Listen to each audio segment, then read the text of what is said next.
Today is Monday, August 10th, 2020. Coming up on Roland Martin Unfiltered. Violence in Chicago. The mayor, she blames the prosecutor for not prosecuting people previously for looting. The DA, Kim Foxx, says, slow your roll. This ain't on me. We'll talk about that.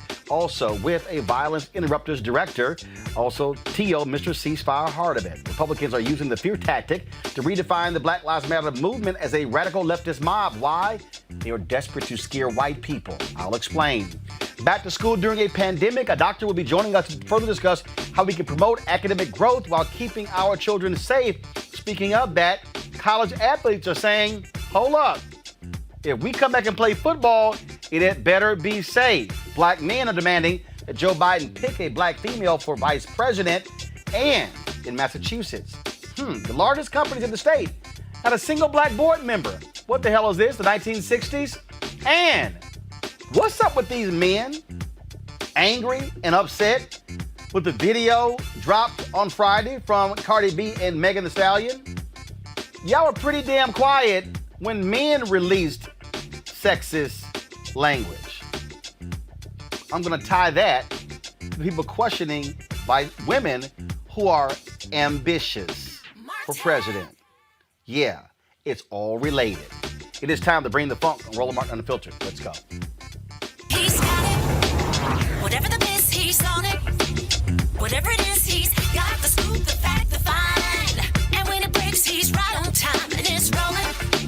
Best believe he's knowing. Putting it down from sports to news to politics. With entertainment just for kicks, he's rolling. It's on go, roll, y'all. It's Roland Martin, Rolling with Roland now. He's funk, he's fresh, he's real, the best, you know he's Roland Martin now.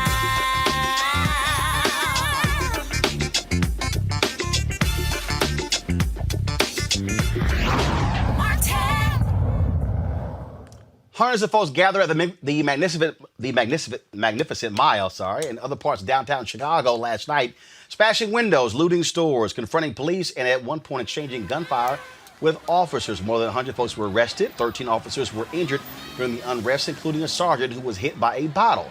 A civilian and private security guard were shot and wounded. Now, the mayor of Chicago, Lori Lightfoot, she blames county prosecutor Kim Foxx, saying she should have previously prosecuted to the highest extent of the law the people who were previously involved in looting and rioting in Chicago. Kim Foxx had this reaction. Good afternoon. It was maybe 9 weeks ago that I drove into the city and saw the heartbreak and the anger that resulted in what we see again today, which are broken windows in this building. The news that I woke up to with widespread looting here downtown and in some of our neighborhoods, that I'm sure I, and like many people, are heartbroken, angry, confused as to how we find ourselves here. And the reality is that as we seek to figure out what is happening in what is truly an unprecedented summer, it requires us to ask tough questions, to do deep deliberation, and to put all hands on deck. All hands on deck means that rather than standing and pointing fingers, we work together. Now, what all started in Chicago was after cops shot a man allegedly for carrying a gun. That's what set off what took place yesterday. Now, that is totally separate from the continued violence that has happened in Chicago. Over the weekend, 35 people were shot, 3 were killed by Sunday night. This has been going on all summer. You heard Kim Foxx mention that. And in fact, there's a 75% increase in the shootings in Chicago this summer, a 139% increase in murders for July 2020 compared to the same time a year ago. what is happening in the Windy City. Joining us right now is T.O. Mr. Ceasefire Hardiman, Executive Director of the Violence Interrupters. T.O., again, you see on one hand you have the mayor. She's blaming DA Kim Foxx, saying had she prosecuted folks before, then this wouldn't be happening. The Chicago Tribune dropped a story showing how Kim Foxx's office has dismissed more felony cases than her predecessor, Anita Alvarez. What is actually happening in Chicago? What is going on there? How can folks around the country understand really what's taking place? Hey, thanks, and thanks first and foremost, Roland, for having me on your show. What's going on in Chicago? I'm glad you had me on because I was on the front line yesterday over in Inglewood, where there was a near riot that was about to jump off. Guys like myself, Tyrone Muhammad, a brother named Joseph Williams, Ed Russell, we got a chance to calm the crowd down. The police were out there, and they were going back and forth with the people. The young man got shot by the police. The facts have not been released yet in regards to the shooting yesterday, the young man in Inglewood. But most important, we stopped a potential riot on the front end in the Inglewood community yesterday, right on the front line. Secondly, in Chicago, what's going on right now, let's separate the gun violence from the looting and the rioting right now. The gun violence is at an all-time high, based on my opinion, because the violence is all over the place. You got a lot of interpersonal conflict. Gang violence makes up about 30% of the gun violence in Chicago, but a lot of interpersonal stuff going on. People they're on edge already. COVID-19, I'm not blaming COVID-19, but people are feeling desperate. People are at home all the time. People in the community don't have no outlets hardly. There's nothing really open out here, Roland, and people in the world need to know this. There's nothing for the young people to do. So idle mind brings upon a whole lot of different types of thoughts, okay? Homicides increased 139% during the month of July 2020. Now, when you talk about leadership in Chicago, I believe that we have ineffective leadership. They don't have the ability, in my opinion, to really address this issue of gun violence and reduce the gun violence. On behalf of Violence Interrupters, I'm not just talking about myself, Roland. I work with a lot of people in Chicago. We have mediated 43 conflicts this year on the front end where we stopped somebody from killing another person on the front end. And I've been trying to meet with the mayor for quite some time now, but I stopped trying. My thing is now to just keep doing the work.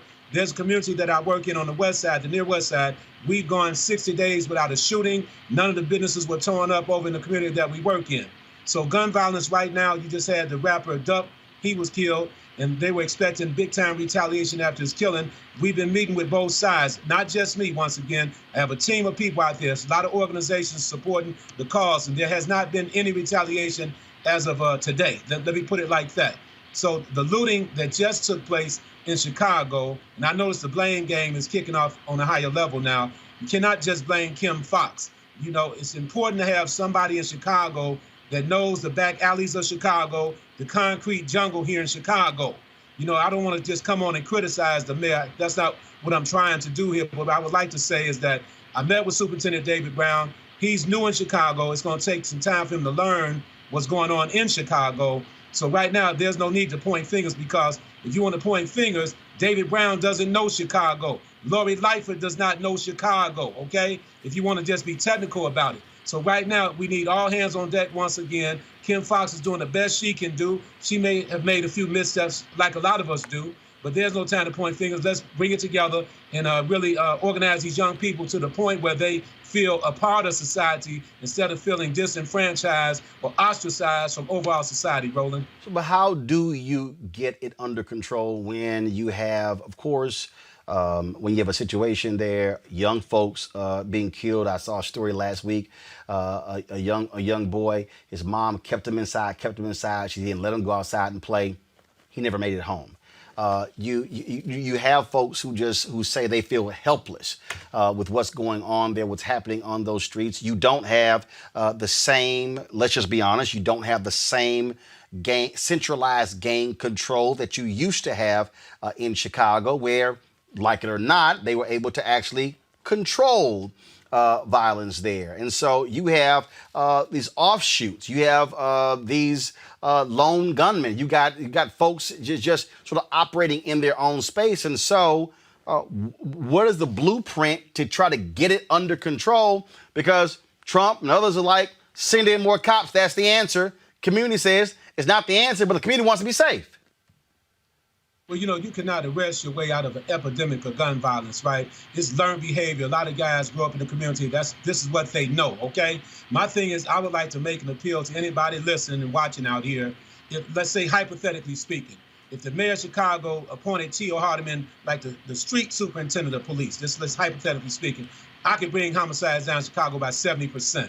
God has blessed me with a proven track record. I know how to communicate with my people. I'm talking to my people now. I know how to communicate with them young brothers and sisters out there in the concrete jungle a certain way. But you need somebody with, like, the alpha dog must return to Chicago in order to restore order out here, Roland. The thing is, mental health is at an all-time high. People not receiving no type of funds out here. Just imagine all the people that are unemployed right now. 45% of African-American youth are unemployed in Chicago. We have a big job ahead of us. And instead of pointing fingers, we should organize and unify. And the mayor should be able to reach out to people like me that's not your traditional yes man, somebody that might be able to help the city out, not help her out, but help our good city out right now. So, a lot of people are getting funded to, work to reduce violence. I'm working. I'm not getting the funding I used to receive. And I'm not here just on here talking about funding either. People can fund me if they want to. If they don't, that's fine. But my thing is this here. There are countless agencies that can do the work, Roland, but they're not being called to the table right now. And we need everybody.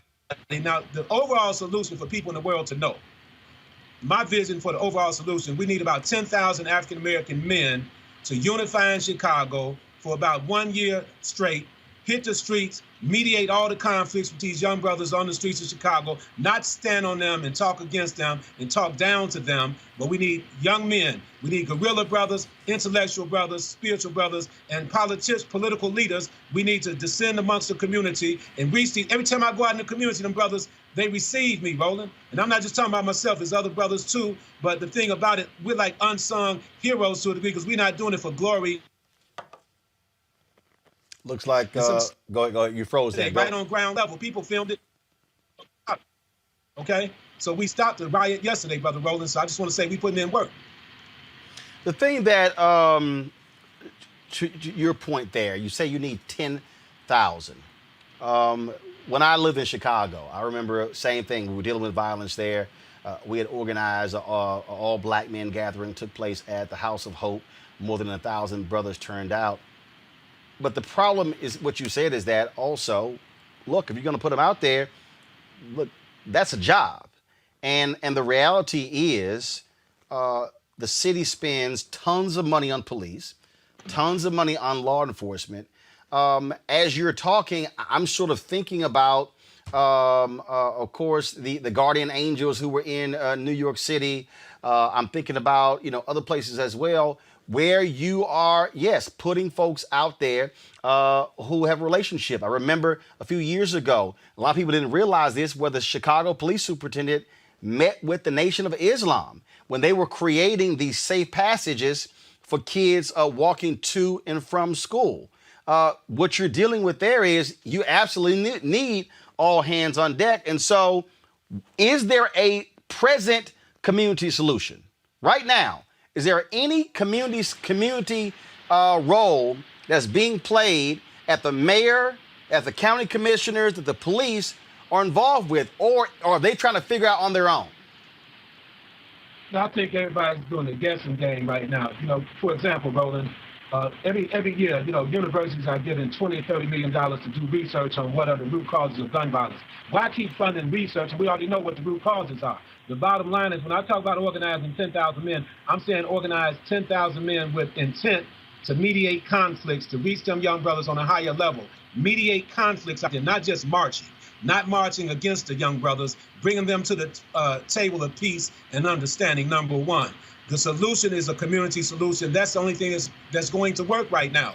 Everybody's talking about defunding the police, right? I'm not a proponent of defunding the police entirely, but I understand the mindset of defunding the police. But right now, the community solution, black men got to get up off the couch right now, Roland. We have to organize and mobilize, and then we need the family members of the shooters out there to become a part of the movement, because family members can reach their own family members, and we back up the family members. If you want to, this is going to take like a whole lot of serious work. It's not going to just be an overnight solution, but I guarantee you we can reduce gun violence by 70% in Chicago if everybody would take a look at my strategy, Roland. And I've also implemented a restorative justice component of my violence interrupter strategy, which includes peace circles and healing circles where we can help some of these young brothers heal from some of the trauma that they've experienced over their lives, because hurt people hurt other people. And we got to be strong out here right now and grab the community, man. We have to grab the community, Roland. The business community, everybody should follow my lead if they really want to reduce the gun violence in Chicago. Now, I may come off as kind of like an angry brother, but I'm not angry. I'm an intellectual brother, okay? I'm also an adjunct professor. I teach restorative justice, criminal justice, the understanding the history of gangs in Chicago. So I work on all levels, but people should really follow my lead here because I have a proven track record, but it's hard to get traction here in the city for whatever reason, Roland, with the mayor anyway. A year ago, August 2nd, you lost Dr. Carl Bell. He was very instrumental when it came to conflict resolution, when it came to mental health. Of course, his mental health agency eventually shut down, lack of funding. While I was there, he and I talked a lot as well. You got Pastor Corey Brooks there. You've got Reverend James Meeks there, individuals who have large groups of men who belong to their churches. And so have you or anyone else has anyone, and granted, I know we're in the age of COVID, but has anyone called for a mass meeting of black men in Chicago to try to get the mayor and others to see this and accept this idea? And what I'm talking about is, I get your call for it. I'm talking about literally calling those together. And I know House of Hope fits 10,000, and we're now dealing with social distancing. But if that call is put forth and they show up, it's a little hard for Lightfoot to ignore that. No, the thing is, yes, I work with Pastor Corey Brooks as well. He has a good team over there. As a matter of fact, they're the ones that's really stepping up with this, trying to prevent the retaliation with the guy that was killed, the rapper Dunk, and the guys on the other side. So, yes, Corey Brooks is a great asset. And he has a guy that works with him by the name of James Highsmith. He has a good relationship with all the brothers in that area. So, yes, to answer your question, Roland, we're in the process now dealing with this. This social distancing is kind of hard, but on the west side, I've organized around 5 different tribes. I call the brothers tribes, and we're organizing the first social distance type of peace summit on the west side coming up probably within the next 30 days. And then on the larger level, see, the thing when you organize summits, we're not going to call it a gang summit, it's a peace summit. You have to meet, it's mandatory that you meet with all the young brothers first, get them on board with you in advance. So it takes a little work. So we may have to we don't want to do it overnight, strategize on it for sometime in October. So therefore everybody would know, the reason why they're coming to the summit, because you remember the Million Man March, which was a great thing. They had the Million Man March twice, but when brothers got back to Chicago, the killing continued. We did not stop the killings, in other words. So we have a lot of outside forces right now, Roland, even in the black movement. You got agent provocateurs. You got personal hidden agendas taking place out here. You got people pumping illegal drugs in our community and illegal guns. So when you address this issue straightforward, the way I'm talking, then the real demons will show their face, okay? The real demons will show their faces, Brother Roland. But we're doing okay, but we can work a little harder if we all would just unify. T.O. Haldeman, we sure appreciate it, man. Thanks a lot. And thank you for the people. Appreciate you all for having me on. And my website is violenceinterrupters.org, and you can follow me on social media. All right. Thank you so very much. My panel today is Lena McAllister, Director of Western Pennsylvania for Commonwealth Foundation, Dr. Avis Jones-DeWeaver, political analyst, Michael Brown, former Vice Chair, DNC Finance Committee. I'll start with you, Lenny, and that is, it's real simple. I don't care who you are, you cannot deal with violence in communities if you do not have some form of community program or initiative. Your thoughts on what T.O. just laid out? I mean, we both have been there, Roland, and we know that it obviously takes not just people, but money. I mean, time is money. And as much as people want to volunteer to be on the streets and do what we can for our communities, there's also something to be said about having an ongoing presence there. A lot of this stuff jumps off at night. A lot of this stuff jumps off during school time when kids are truant from school. A lot of this stuff is a long-term perspective type of endeavor. This is not going to be something where you just stop one fight and that's it. These are things that have been going on for generations. It's going to take people that know the work, that know the streets, like Tio was saying. It can't just be somebody that's going to parachute in. I know that Reverend Sharpton tried to come to Chicago and live there for several months and then leave to resolve a problem that people, including the Nation of Islam, Rainbow Push Coalition, and many, many others have been having a hard time resolving over years. This is going to take a long-term initiative. It's going to take some money, and it's going to take a higher level of commitment to get this done, where it's not just, well, black on black crime, take care of it. It's going to take something that the government tries to take a deeper understanding of and not just over-police it, because as we have seen, over-policing is not the answer to eradicating problems that have social ramifications, cultural ramifications, but dare I even say racial ramifications in regards to how we got here and where we're going. Avis, look, I mean, you have to have a community component. If the community does not trust city officials and police, they're not going to turn anybody in because they're going to fear for their own safety. That's exactly right. And I just have to echo the sentiments that were just shared. This is not, unfortunately, going to be any sort of great epiphany that people are all of a sudden going to come to and just poof, overnight, things are going to change. This will take years of investment. This will take a multi-pronged approach that's about creating strong economic foundations in communities, about creating strong programs in communities that can provide counseling, that really can support families.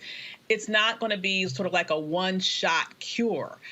This is a multifaceted problem that needs to be attacked from multiple levels, and it is going to take years of commitment, and absolutely it will take years of investment in order to turn this thing around. Michael. Well, I want to echo clearly what the good doctor said, and of course what Lenny said as well. And we here in D.C., we had something called Ceasefire, Don't Smoke the Brothers as well. An organization like the previous guest was talking about. I don't know if the organizations are related at all. And what the doctor said is exactly right. We have to have all these wraparound services. However, the linchpin that we've talked about as well is until you deal with the folks that are bringing the guns into our communities. And I'll give you an example. A lot of the young brothers who have weapons do not walk into a gun show and use the gun show loophole to get their weapon. They're getting them out of the trunk of a car or a van that's coming into the neighborhood from another state or downstate. So the ATF has to be part of this.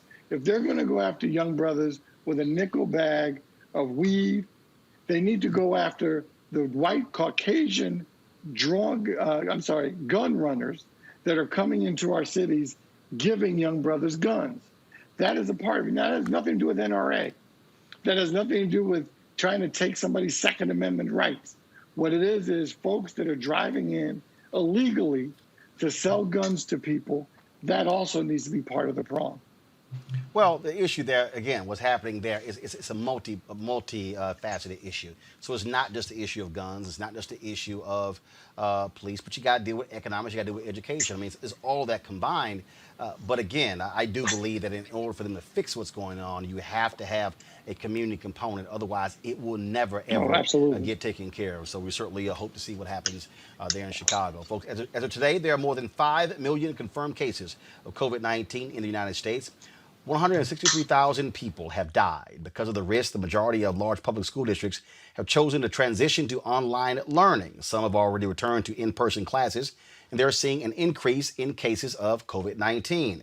Meanwhile, colleges and universities are consistently altering their plans and opting for online fall semesters. Not only that, college football is now being affected, where they're talking about canceling the football season and moving to, of course, in some cases, football in the fall. That makes sense. You got some players who now have joined together. Those players, they want to create an association. Some of these players say that they want to form that association. Some of them say they want to play, but they want to be safe as well. We heard where the Big Ten was supposedly going to announce they were canceling the fall season. That has not officially been made. So we've heard all kinds of things back and forth. So we're trying to figure out in terms of what is going to happen. What we do know right now is that when it comes to schools, some schools are opening, some are not. Some are going through a hybrid schedule where they're on for 2 days, online for 3 days. It's all over the place. Frankly, folks, we'll know in 2 weeks. Joining us right now is the pediatrician, Dr. Irene Matthew. Dr. Matthew, welcome to Roland Martin Unfiltered. Hi. Hi, thanks so much for having me, Roland. So when you see all of this back and forth, when you see what's going on and people are just absolutely confused, you got parents who are saying, look, what are we supposed to do? I got to work. Kids can't be at home by themselves. This is a huge mess we have. It is. It absolutely is. And I think you perfectly summed up a lot of the anxieties that I'm seeing every day in my clinic. People just aren't sure what to do. And it doesn't help, as you pointed out, that, every school district, it seems, is doing something different or kind of changing their minds from day to day as the data changes. But, what I tell parents is that there's really no one size fits all. And I try to walk them through a conversation of their child's individual risk, not just the risk of COVID, but also the risk of that child staying home from school, as well as the rest of the community. Children live in families. They've got parents. They sometimes have grandparents or other elders at home that we need to think about. And then the schools themselves have teachers and staff members. So, it's really a multifactorial issue here. All right. And so you look at the school district in Georgia. They announced what was going on. They announced what was happening in Georgia, where they went back to school. A student took some photos. They suspended the student, reinstated the student. Now that same school district, they're going online learning. I mean, I kept telling people, look, once you get some cases, school ain't going to be in session. Right. I think that's a really good point. So it's kind of just a question of how long do school districts want to play that kind of catch-up game of trying to figure out where the cases are and try to chase those down before they realize that it's really not possible to fully contain it and are forced to shut down. Well, right, and that's the thing again. And I keep trying to explain to people that the moment you have somebody test positive and somebody else does it, school's not going to be in session. I mean, it's going to happen. You simply, unless you look at schools in the same way you see what's happened with the NBA, unless you create a bubble, unless you create something, it's not going to work. Then I had the superintendent in Georgia. He goes, well, we can't police students wearing masks. Yes, you do. You police everything else. Right. I mean, schools have had dress codes certainly since I was in school, much longer than that. So dress codes are certainly enforced. So, I think with younger children, it really is hard because developmentally, it's difficult for a 5-year-old to have a mask that fits them properly and to remember to keep it on the entire day. And so to some extent, this is going to be a sort of moot point for younger children who are just developmentally not able to keep a mask on, to practice social distancing, to not touch their faces. But, for older children, certainly we can enforce it, just like we can enforce every other type of dress code. And again, I don't understand how hard it is. Kids walking down the hallway, hey, mask on. I don't understand that. That just makes no sense to me. College football. You have these coaches who say they want to play. They're saying, these football players will be safer at the university than we'll be going back to their homes. But here's what you're dealing with. You're dealing with 70-plus players on these major football programs, staff, coaches as well. That's more than 100 people who are going to be in these environments. Again, unless you create a containment system and like this bubble concept like the professional sports are doing, it's not going to work.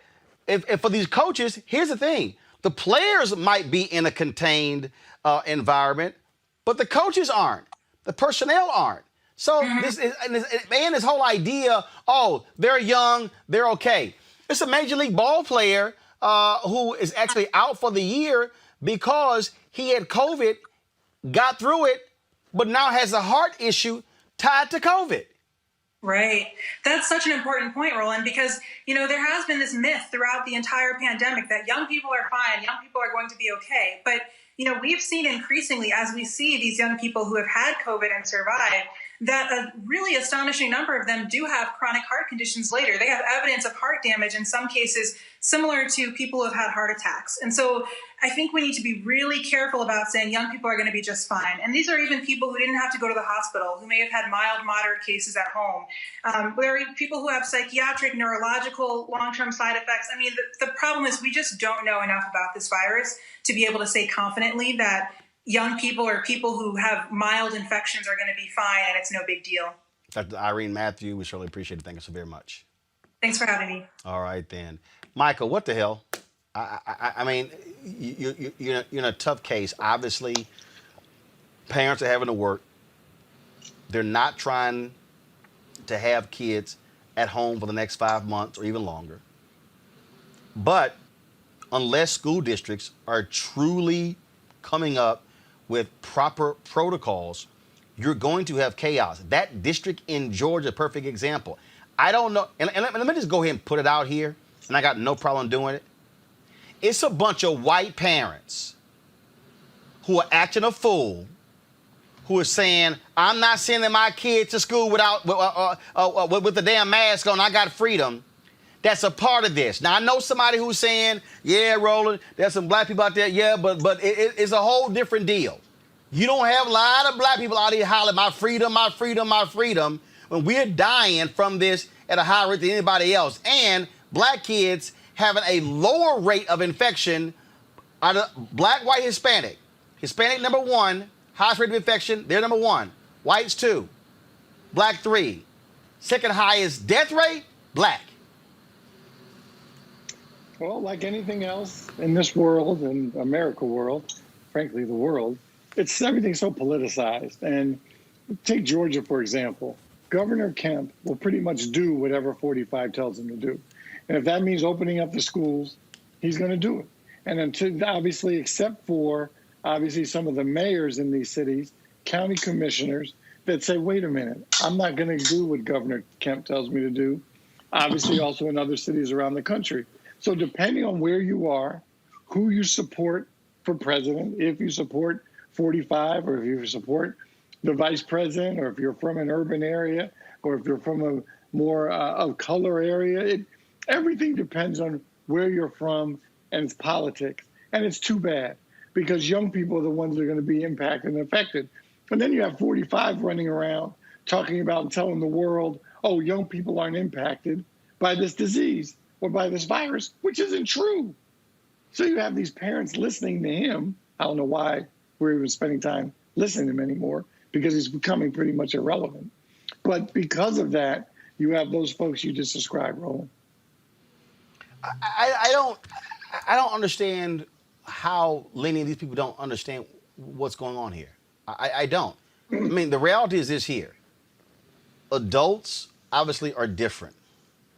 Okay? Children are not the same. Elementary school, middle school, high school. They're just simply not. And so it's like a situation. I'm here at work, okay? I'm out here by myself. Y'all are on Skype. Staff in the control room. Social distancing. You got a school with 1,000 kids. Ain't gonna be that simple. You're right. But part of the issue is, too, every single one of those kids, to an administrator, to somebody in the education reform fight, is a dollar sign. Let's just talk about what that is as well. It's less about the freedoms when it comes to rural versus urban. It's more about who's going to get the education fund. There's still money from the CARES Act that's sitting around that people are fighting for when it comes to everything from school choice reform to traditional school districts. We won't even get into the decades-long fight for education funding when it comes to traditional schools, public charter schools, private schools, charters alike. You're taking that and exploding it during the pandemic, and you have this fight for who can get the most funding. Well, if we open up in person, we can then ask for more funding to be infused into this. If we're a private school and we open up, we have a competitive advantage over a public school. A lot of this is politics, and Michael's correct, but a lot of this also is the same political fight that we've been having in regards to education reform for decades, but now the stakes are heightened because people saw some of the failures of the traditional system in the fourth quarter. They're looking for alternatives. The traditional system's trying to hang on to the money that they've had and increase it. And those competitions in regards to traditional school systems are also looking at this as an opportunity to increase their quote-unquote market share. Unfortunately, the kids, as you well know, are caught in the middle of adults fighting all over again. But the thing here, Avis, is that, to me, this isn't about traditional schools, charters, privates, or whatever. It comes down to health and safety. And it comes down to whether or not you have people who are going to have any level of sense when it comes to establishing protocols.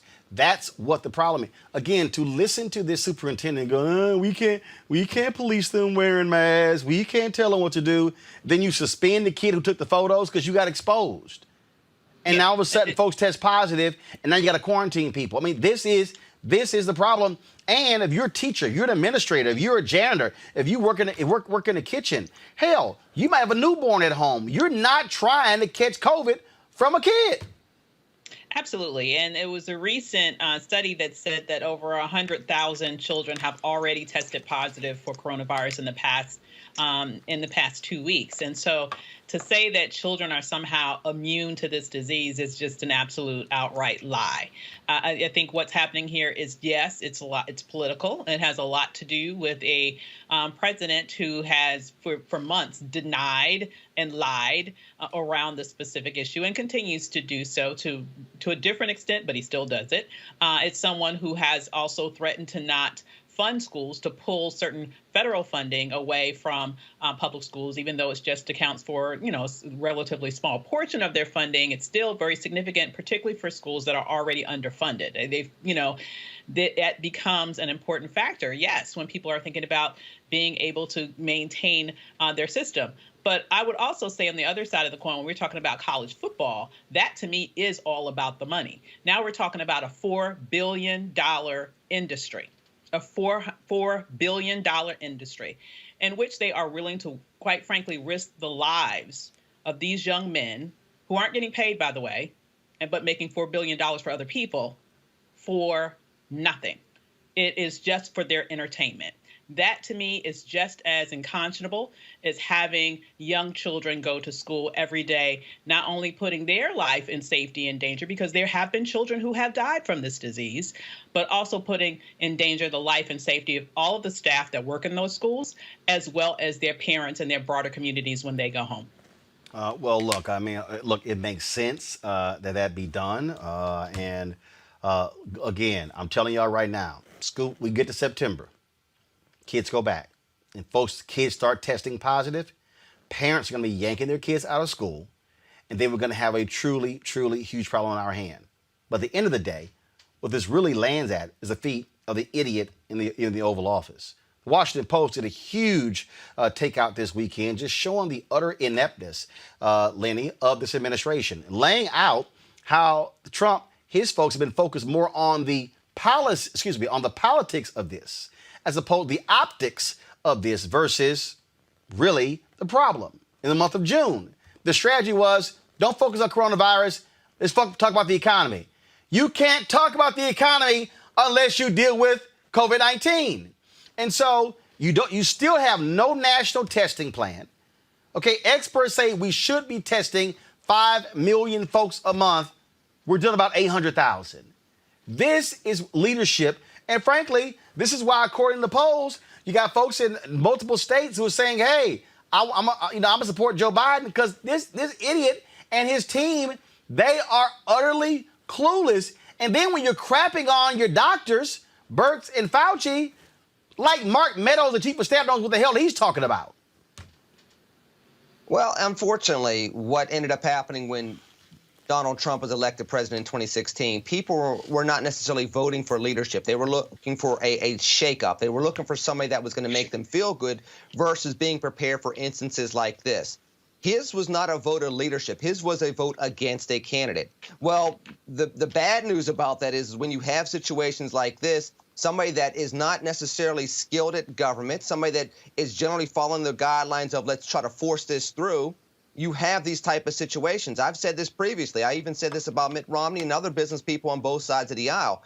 Running a business is not the same as running a government. When you're the head of government, you can't fire citizens. You can't mandate certain things because, as you mentioned previously, people have their freedoms one way or another. So you have to have a certain level of planning, and you have to have a certain type of guidance down the path of whatever process you're working with, whether it's the economic recovery or it's dealing with the pandemic. That's not Donald Trump's strong suit.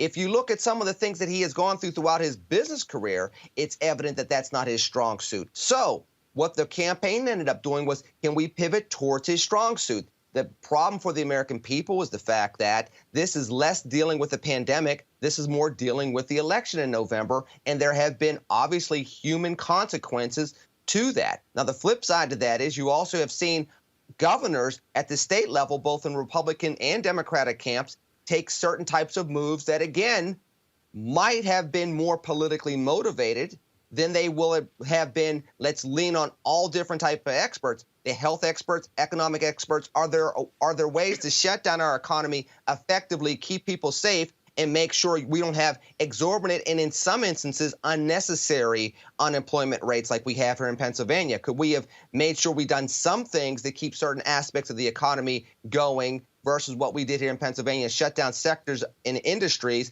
that nobody else did? We're finding failures all across the board, but as you well know, as Truman said, the buck stops there in the Oval Office.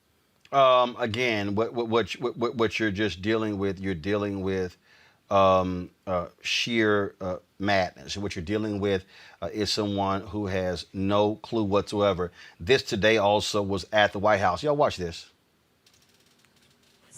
97,000 children tested positive for coronavirus in the last 2 weeks in July, according to the American Academy of Pediatrics. Does that give you any pause about schools reopening for in-person learning? Because they may have, as you would call it, a case, it may be a case, but it's also a case where there's a tiny fraction of death, tiny fraction, and they get better very quickly. Yeah, they may have it for a short period of time, but as you know, the seriousness of it in terms of what it leads to is extraordinarily small, very, very much less than 1%. So do you still believe that children are essentially immune? Yeah, I think that for the most part they do very well. I mean, they don't get very sick. They don't catch it easily. They don't get very sick. And according to the people that I've spoken to, they don't transport it or transfer it to other people, or certainly not very easily. So, yeah, I think schools have to open. We want to get our economy going. We have incredible numbers despite this.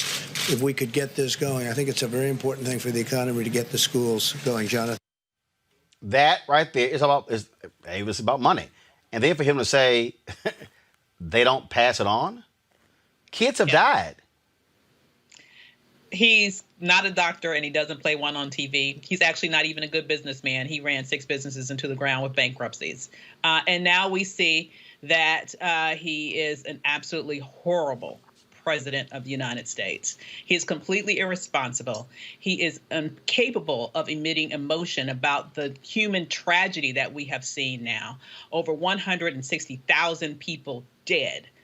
That is irrevocable. They will never come back. Those families will forever be broken. And many of those would still be alive if he had handled this responsibly from the very beginning. When you have some place like New Zealand, which is just a poster child for wonderful leadership, that has now gone 100 days without one case of coronavirus in that nation, and you compare that to someone who continues to live in La La Land, when 1,000 people plus a day are dying from this, it is absolutely disturbing and despicable. And the fact that he is willing to put your children, like he's literally willing to put the lives of children at risk, it is really ridiculous. There is no way that we should be able to let this man stay in office. And as for me, I know that my child won't be going back. And the sad deal is a lot of people don't have that choice. So there will be a lot of people who will be putting their children in harm's way because they feel like economically they have to.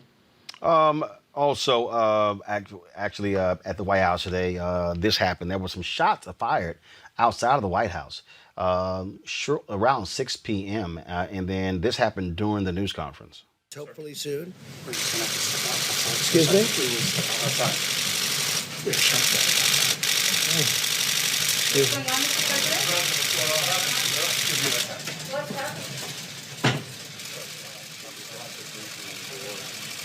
Hopefully soon. So this is about 5:55. Actually, I was driving in. Then all of a sudden, the Secret Service began to block off a whole bunch of streets very quickly. So apparently a guy fired shots outside the White House. He apparently was shot and is being detained. And so that's what actually took place at the White House a little bit earlier. And so that's what's going on. Michael, I want you to comment again on what's happening with, again, children and COVID. For all of us that have been around children or have children, even the simple cold can be. Excuse me. Excuse me. This is actually making my point. Even the simple cold from a child can be transferred to an adult, to a older person that lives in your house. So who knows what he's talking about? He's an idiot. So I have no idea. From my standpoint, and the last thing I want to do is give him advice. But I was walking around the District of Columbia over the weekend, and everyone had masks on. And all those people that had masks on were going to restaurants, doing the best they could, social distancing, buying things at stores, at shops.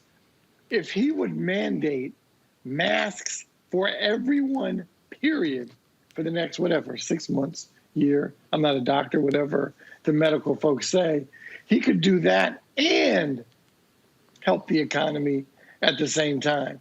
But he doesn't want to do that for obviously the reasons that he thinks that whether masks don't help, whether it's a vanity issue, whether it makes you look weak, whatever it is. To me, you can have your economy opening up. It wouldn't be as fast, but you'll have people out. You'll have people trying to get back to normal and buying things with masks on. All right, folks, let's go to our next story. With just 84 days left until Election Day and faced with the possibility of political defeat in November, Republicans are turning to an all-too-familiar playbook, stoking the fear of white voters. They're trying to redefine the Black Lives Matter movement as a radical leftist mob looking to sabotage the white suburban lifestyles. Republicans running in swing districts and states are tying their Democratic opponents to Black Lives Matter and their demands to defund police departments. Lenny, look, in the history of America, we have had movements where white politicians have been trying to scare white folks, black folks being the boogeyman. We're seeing the same thing right now. They're saying, oh, they're Marxists. Look at them. The reality is this here.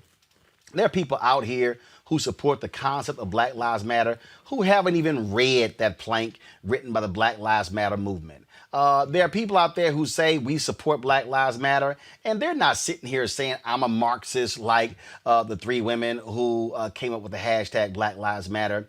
And so you're seeing them trying to tie what's taking place in Portland, what's happening in Chicago, saying, see, if these people get control, they're going to let these black people just run wild, and you white people, y'all are in trouble. Yeah, it's kind of like the Trump ads as well. This is Joe Biden's America, and you're not going to have police anymore, and people are not going to respond to 911 calls. You know, you and I have talked about this over the years. I can't stand this. You know, you want the black vote, compete for the black vote. If you want to make the case as to why black voters should not vote for the Democrat Party 95, 96% of the time, make the case for that. Pivot back to HBCUs. Pivot back to what the economy was before a historic pandemic. Do what you want. But this divides our country in a way that whether Donald Trump is president January 2021 or not is going to continue the divisiveness. People forget, and I brought this up in a couple of articles I've written for Red State. You know, people were marching and protesting Trayvon Martin when Barack Obama was the 44th president. They were doing the same with Eric Garner. They were doing the same with Ferguson in 2014. They were doing the same things right here in my hometown of Pittsburgh.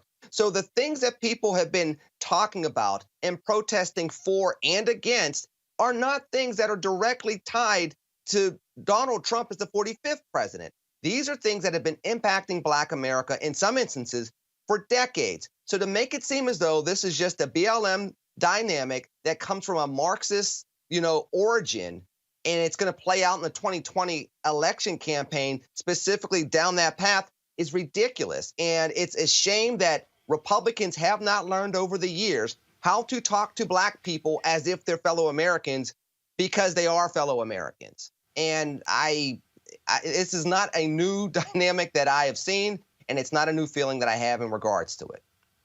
Michael, again, the whole point here is scare white people. Donald Trump's only strategy, how can he scare enough white voters to vote for him? And I don't know if those ads are necessarily working. I know there was a report, I'm not sure, I'm sure it wasn't on Fox News, it could have been on one of the other cable network shows, where they interviewed some white suburban women and voters and asked them their opinion of these commercials. And they were very disgusted by them. So I don't know if the country is turning for whatever reason, or maybe it's because folks believe in Black Lives Matter, whether they just their own minds have turned the corner. I'm not talking about 45's hardcore traditional supporters and voters, but other folks, it's like they don't like those kind of ads. I don't know if the Willie Horton ad would work today, but clearly 45's folks think they do, because that's what that kind of non-police commercial is all about. It's very Willie Horton-ish. So we'll see if it works. Some folks say it's not working. And I guess we'll see what happens on November 3rd. But he's never, and to Lenny's point, I think that's part of, I think, the frustration for some Republicans that actually really do care about going after the of color or black vote. And why aren't you doing it better? Is because of what Lenny laid out. They're just not that interested. They don't think they're going to vote for him anyway. They're not going to get a lot of votes in these, what they would consider these urban areas. So why should we even try? So if you're not going to try, you're not going to get the vote. Michael, if I can, I think the difference is everybody saw the George Floyd video. So when Trey Gowdy is calling for criminal charges on Fox News, when you have all these conservatives that were outraged and calling for criminal charges, and then you try to follow up with a typical, scare them into the more conservative, more police-friendly vote like conservatives have done going back to 1988 and Willie Horton, it's just not going to play because people have seen that video and Rodney King and several others, including Laquan McDonald in Chicago. We're at a different point of time because of the cell phone video with some of these police misconduct situations. Heck, when we've seen police beat up on black teenage girls, people have seen enough of that to say, you know what, enough is enough. And then if you try to have those type of ads after that, people are not buying into it like they may have 20, 30 years ago. Avis. That's exactly right. If you look at the surveys that have been done around this issue, you have seen a huge shift, specifically in the opinions of white respondents around issues involving Black Lives Matter. Now with over 70% of whites indicating that they are supportive of the movement. And so what's happened with the campaign, with the Trump campaign, is they have become very disjointed with the direction of the public. I know that with the time that I spent literally on the ground in protest in Washington, D.C., it really struck me how multiracial the crowd was. And as I look at other footage of other cities around the nation, I see that as a commonality. I mean, it's just a very different moment. And I think he's just completely tone deaf in trying to ring that same, you're right, Willie Horton-like type of bell in a time that's different and in a time where the population that he's hoping to appeal to, a significant portion of them, not all of them, but a significant portion of them have shifted their paradigm on this issue, and they understand the legitimacy of the movement and exactly why it's needed. All right, folks, let's talk about politics. Sports and entertainment figures, along with more than 100 other black male leaders, sent an open letter to Joe Biden expressing disgust at the way black women have been unfairly criticized and scrutinized during his vetting process to pick his running mate. He is going to announce the VP pick this week. It says, as someone who has said throughout the campaign that VP Joe Biden needs to choose a black woman VP, the urgency for that pick has gone from something that should happen to something that has to happen. It disgusts us that black women are not just being vetted in this VP process, but unfairly criticized and scrutinized. Was Joe Biden ever labeled too ambitious because he ran for president 3 times? Should President Obama not have made him the VP because he had to worry about his loyalty when he clearly had ambition to be president himself? Why does Senator Kamala Harris have to show remorse for questioning Biden's previous stance on integrated busing during? Have Democratic Party leaders, allies, or donors ever required Joe Biden to show remorse for the 1986 or 1988 anti-drug abuse bills, which established mandatory minimum sentencing, and subsequently crack cocaine sentencing disparities, and by its own admission, led to mass incarceration? What about the 1994 crime bill? Let's be clear about the kind of remorse and reckoning that matters in 2020, when the black community is still suffering the consequences for these oppressive measures. So, black women are the only ones required to stay in their place and to show remorse for even questioning their own oppression. For too long, black women have been asked to do everything from rally the troops to risk their lives for the Democratic Party with no acknowledgement, no respect, no visibility, and certainly not enough support. More than 700 black women signed on to a letter demanding a black woman VP, and we black men stand in solidarity with them. Failing to select a black woman in 2020 means you will lose the election. We don't want to choose between the lesser of two evils, and we don't want to vote for the devil we know versus the devil we don't, because we are tired of voting for devils, period. Among those signing, Chris Paul, Sean Diddy Combs, Charlemagne the God, Omar Epps, and a number of others. What do you make of this letter, Avis? Clearly, the pressure is on Joe Biden. He has drawn this thing out. Folks are getting antsy. They are not happy when reports surface about former Senator Chris Dodd, his comments about Kamala Harris. Now they're having to deal with it. Absolutely. I mean, first of all, I just want to say thank you to the brothers who came together to write and sign that letter. It is so affirming as a black woman to see such bold and public support of black women by black men. I just want to say that is beautiful to see. I'm so happy that they did that. But you're exactly right, and they were exactly right when they pointed out the blatant racism and sexism that was specifically thrown at black women, and particularly Senator Kamala Harris, with regard to this process. The way that the Biden campaign has carried this out, to be honest, they should be ashamed of themselves. They should be absolutely ashamed of themselves. All of the leaks that have gone out that have been so insulting and so disparaging, it is just no excuse for it. So, you know, I'm just disappointed and, quite frankly, angry that they have dragged the names of these women through the mud, that they have tried to insult them, and that they have insulted them, and in a way that they just didn't have to. You know, I don't even understand why Chris Dodd is still involved with the process, quite frankly. You know, it is insulting that you have people that are in Biden's ear who apparently hold these racist and sexist stereotypes of black women. I have news for him. We are not the help. We actually have leadership of potential and ability. And if Biden wants to win in November, he needs to choose a black woman as his vice presidential candidate. Michael? As you know, as a Biden surrogate, and I agree with most of the things that the good doctor has to say on many of the times we're on your show, Roland. I don't know if I agree completely about being disappointed in discussion. We don't know where those leaks came from. First of all, they're terrible, bad. I do believe he also should select an African-American woman. That would make the absolute, forget politically, it's the right thing to do. Smartest people ready to be president, because that's really what the role of vice president is, who's ready to be president. And all the women that have been lined up as candidates, potential candidates, to me, would be a better president clearly than 45. So I'm proud, frankly, at what the campaign has done.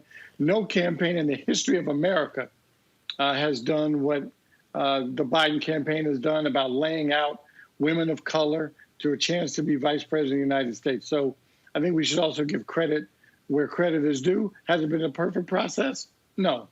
Could they have done better? Yes. Could they have made the decision quicker? Of course. But I think they're walking down the road. And keep in mind, when the vice president started talking about what he was going to do on the Supreme Court, he clearly made sure it was going to be an African-American woman. Now he's talking about probably going to select an African-American woman for vice president. I agree with the doctor. Things could have been done better. But frankly, this is historical, what Joe Biden is doing, both what he's going to do on the Supreme Court and what he's going to do as his vice president. But Lanny, here's the deal. process have been better, yes. Lenny, I've said for months, Biden ain't got a choice. He has no choice, because here's the deal. Black folks saved his candidacy. Without South Carolina, Biden is DOA. Get the nomination. His political career is dead. And here's the deal. One of the biggest criticisms that black people have had about Democrats is that they want us to be political sharecroppers. They want us to deliver the vote, but they don't want to spend money on black consultants, on black pollsters, on black campaign managers, don't want to spend the money on black media, don't want to spend the money on boots on the ground when it comes to black get out the vote efforts.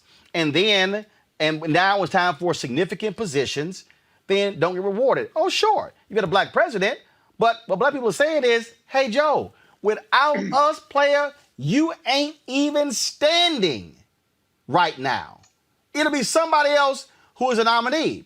And so if he does not pick a sister, Lenny, I'm telling you, he will unleash a level of criticism that he does not want to deal with right now in August with him showing up in key polls. And look, the Biden campaign could be pleased that he's peeling off these white suburban voters and these white older voters and these independents. But I'm telling you right now, I was in a meeting with Reince Priebus at the Republican National Committee in 2016 when they were meeting with the folks at TV1.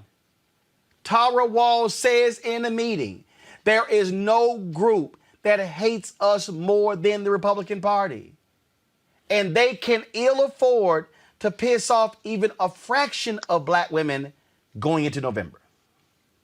Well, as the notable exception on this panel, I'm going to remind everybody that the former vice president just went on in the media and said that, unlike, African Americans that are not very diverse, Latinos are diverse. He has a tendency to step in it all the time, and he tried to pander to Latinos by throwing the African American voter once again underneath the bus. And to continue to go down this path, he has a bad track record over decades of offending different minority groups. And I'll be honest with you, one of the things that I think makes people nervous, because this letter came out today after the comment from over the weekend and after Gretchen Whitmer's name got thrown right back into the news cycle in regards to a possible VP selection. You really want to piss off black women? Let Gretchen Whitmer end up being the VP selection. That's how you have black women who vote 97 to 98% of the time with the Democratic Party. That's how you get them to stay home. And that's how you get 50,000 extra votes in Pennsylvania, 50,000 extra votes in Michigan if you're Donald Trump. People forget all you needed were normal numbers, not necessarily the Obama numbers, but just basically normal numbers, and you don't have Donald Trump as president. And Joe Biden's running this grist once again with his poor history on some of these issues, coupled with stretching this out, coupled with continued recent history of gaffes when it comes to issues of race. The Charlemagne the God interview wasn't even 6 weeks ago. So you have these things lining up back to back to back to back, and people are sick and tired of being taken for granted. Yes, they don't want to vote for Trump per se, but they don't want to continue this path of, okay, Democrats are going to take us for granted once again, and when it's time to do the things that we need for our communities, they take a step back. I remember running 4 years ago, there was a memo out the Democratic congressional candidates saying, do not get too close to the Black Lives Matter movement. Do not even say Black Lives Matter because it might be used against you and you might have to promise too much legislatively should you win. But the very first thing I told my opponent in our debate, I can say Black Lives Matter. Why can't you as a 11-term white congressman? You do not want to have that image going into 2020 and then pick the wrong person or continue to play this game. Biden does not want that because he does not know how to think on his feet in regard to these issues, and that would just be another gaffe after another gaffe that would keep people at home in November. It's going to come down. I'm trying to tell y'all, it will be absolutely nuts if he doesn't pick a black woman. That's some smoke he does not want. He does not want it. So I want to do this here, though. And I know some of y'all might be sitting at home saying, how can you link these two? But I have to link these two. And that is, we've heard all of this drama about the ambition of Senator Kamala Harris. And is she ambitious? Yes. It's a whole bunch of male politicians who are just as ambitious.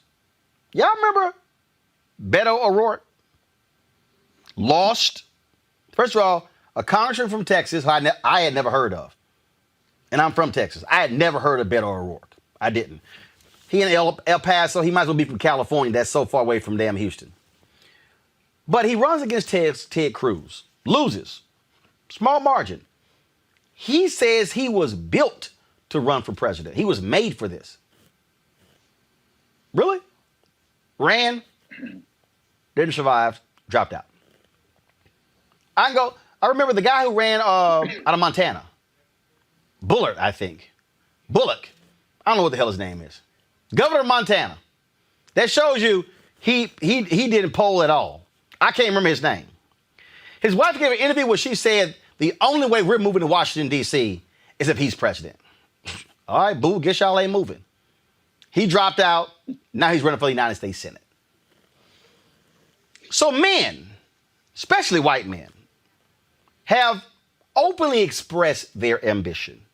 No problem. No issues whatsoever. And all of a sudden, when it's women, Senator Elizabeth Warren, Senator Kamala Harris, and on and on and on, how dare they? See, men were so offended. I told y'all the story when I was in a Chicago bar in 2016, and this white guy said, he recognized who I was, and he couldn't vote for Trump, and he's like, I just can't vote for Hillary. And I said, well, fine, get a sheet of paper out and write down the 10 issues you care about, put a check next to Trump and a check next to Clinton. Who agrees with you on that? And there were 7 checks next to Hillary Clinton, 7 out of 10. He goes, I just can't vote for her. Yes, Hillary Clinton had to deal with sexism and misogyny when she ran for president. We've seen it. We saw it when Geraldine Ferraro was VP. We saw it when Palin was on the ticket. This double standard, what women not supposed to do. They can't do those things. On Friday, Megan Thee Stallion and Cardi B dropped the video. WAP, some say WAP, whatever you want to call it. And all these men that's losing their minds. First of all, the conservative men, oh my God, they just lost it. They didn't know what to do. Some dude running for Congress, he was just trashing them, how he accidentally saw the video. I don't know how in the hell you accidentally saw the video on YouTube. But then you got conservative Ben Shapiro, okay, who was sitting here running his mouth on his show. Y'all, let me play for y'all what this fool had to say. Watch this. Whores in this house. There's some whores in this house. There's some whores in this house. There's some whores in this house. Hold up. I said certified freak 7 days a week. Wet ass P word. Make that pullout game weak. Yeah, you effin' with some wet ass P word. P word is female genitalia. Bring a bucket and a mop for this wet ass P word. Give me everything you got for this wet ass P word. Beat it up, N word. Catch a charge. Extra large and extra hard. Put this P word right in your face. Swipe your nose like a credit card. Poor little Ben. He was just so offended, just so upset with those particular lyrics. CeeLo Green also had something to say. In an interview, he said, which I found to be quite interesting because I was like, really, CeeLo? You're weighing in on this? This is what he said. We are adults. There should be a time and a place for adult content. As adults and artists, we should at least attempt to be each other's accountability partners in some regard. He went on to say the stereotypes that are celebrated and perpetuated ultimately make the perception a reality. It is disenfranchising and it has caused a great deal of problems. He later said, you have the heads of state like Nicki Minaj or someone who is up there in accolades, success, visibility, a platform to influence. Nicki could be effective in so many other constructive ways, but it feels desperate. This is what CeeLo also added. Attention is also a drug, and competition is around. Cardi B and Megan Thee Stallion, they are all more or less doing similar salacious gesturing to kind of get into position. I get it. The independent woman and being in control, the divine femininity and sexual expression. I get it all, but it comes at what cost? Here's what I find to be interesting about all of these men who got something to say about a video where 2 women are openly saying what they want and how they want it and how it makes them feel. Oh my God, what should we do? See, here's the problem in this country. Just like when it comes to women having ambition, America says, no, you women, you cannot talk about sex that way. You cannot say those things. You bet not sing those lyrics. How dare you? So let me ask y'all a question. Where was Ben Shapiro? And where was CeeLo? And where were all these other men? Can y'all please tell me, where were all these men when Chopper and Master P did Chopper Style? Where were they when Tupac did the song How Do You Want It? How about Tupac and Casey and JoJo? Thuggin' You, Thuggin' Me. Oh, y'all seen that video, huh? Yeah. See, folks talk about how y'all go ahead and play it. The Nicki Minaj Megan Thee Stallion video. Oh my God, this video is just, it's so sexual. I mean, it's, what's going on? Are you serious? This is a G-rated video compared to the Tupac, KC, and JoJo video, Thuggin' You, Thuggin' Me. Did I hear any men whining about Tigger's Make It Nasty? Tyrone Briggs, Where Are You Out? DJ Fleek's Bend. Luke's I Wanna Rock. PD Pablo's Freak a Leak. Yin Yang Twins and Lil Jon, Salt Shaker. Order Movie Shake. T-Pain, Make That Shit Work. Lil Jon and the East Side Boys, Get Low. Mystical, Shake Your Ass. Ludacris, What's Your Fantasy? Ray J, Sexy Can I? Yin Yang Twins, Wait, also known as The Dirty Song. How about Mystical and Trombone Shorty, That Woman Dirty? Ludacris, Moneymaker. Esther Dean and Chris Brown, Drop It Low. Prince, Sexy MF. Vanity 6, Nasty Girl. Prince, Erotic City. P Control. Genuine Pony. Shall I go on? Sure. Usher, I Don't Mind. Juicy J, Twerk. Kelly's Milkshake. Tigger, Rack City. Travis Porter, Make It Rain.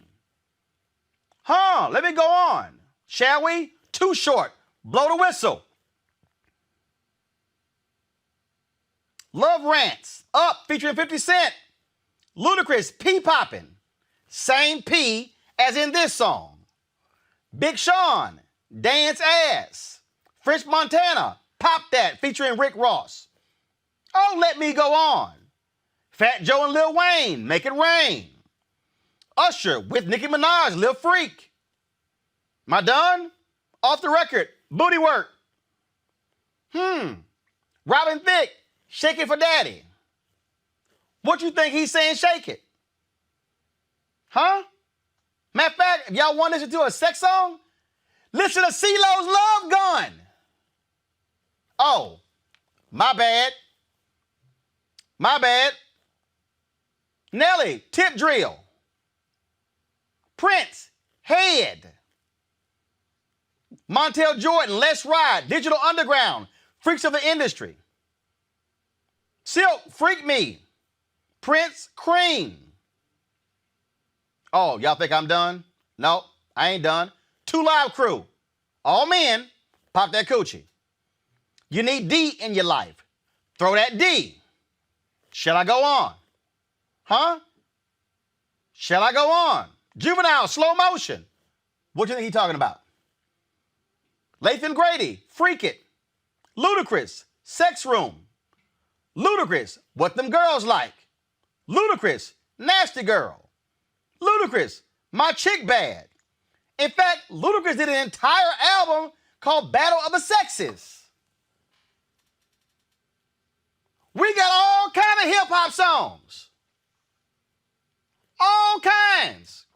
Where men are talking about sex, their body parts, how they like it, lick this, do this, drop that, hop on this, lay on that, but y'all ain't say a damn thing.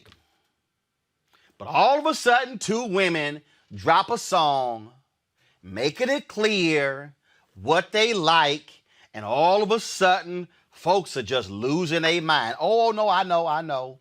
I got some older viewers out there. All these young kids. Look, don't y'all start. Let me take y'all back to a CD that I came across. And these are songs from the 1940s and 50s. There's a song called Big 10-Inch Record by Moose Jackson with Tiny Bradshaw. Dinah Washington did a song called Big Long Sliding Thing. Roy Brown did a song called Butcher Pete. The Swallows did a song called It Ain't the Meat. The Dominoes did a song called 60-Minute Man. The Sultans did a song called Lemon Squeezing Daddy. Wynonie Harris did a song called Keep On Churning. Dinah Washington, Long John Blues. Julia Lee and her boyfriends, the song is called My Man Stands Out. The Toppers did a song called Let Me Bang Your Box. See, during the 40s, black artists had to get real creative in making music as they talked about sex. Yeah, matter of fact, hold on. That was a song that Jackie Wilson did with Laverne. Just give me a second. I'm going to find it. Jackie Wilson did a song, and it's got an X on it because it's the X-rated version. You Better Think Twice. Is that it? That the song? Yeah, Think Twice. There are two versions of Think Twice. There's a one Jackie did called Think Twice. There's the one Jackie did with Laverne Baker, called Think Twice version X. That was recorded in the late 1950s. So why am I laying all this out? Sex has always been in music. Sex has always been discussed in music.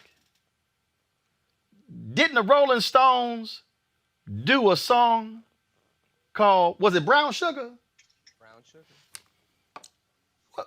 What y'all think brown sugar about? That ain't brown sugar that's in your pantry. See, the real issue that we have here is that in this society, we have a double standard. I don't know if many of y'all saw that television show that Sanaa Lathan did on Fox. I think it was called 12 Shots. I'll come up with it for a second. And in that opening scene, she had sex with a dude until she was like, okay, I'm done, we out. Her character didn't give a damn. Her character was like, if I want to sleep with a man after meeting him in a bar, I'm cool, then I'm out. Oh my God, what are you doing? How many movies have y'all seen, a TV show with what a male police officer was a player, slept with anybody he wanted to sleep with, and it wasn't no thought? Hell, that's the whole basis of Shaft. America loves misogyny. America loves sexism. America loves to have contempt for women who choose to speak freely about their bodies and about sex, and then call them out and dog them out when men been doing it for a long time. Now look, here's the deal. If you don't like how graphic Megan Thee Stallion and Cardi B is, that's fine. If you fine, that's fine. But don't play no games if you listen to sexually charged music from men, and now all of a sudden you got a problem when women are singing it. Don't all of a sudden have a problem when women are talking about how they want it, the way they want it, and the way it makes them feel, but you ain't say a damn thing when all those male artists, and it's a long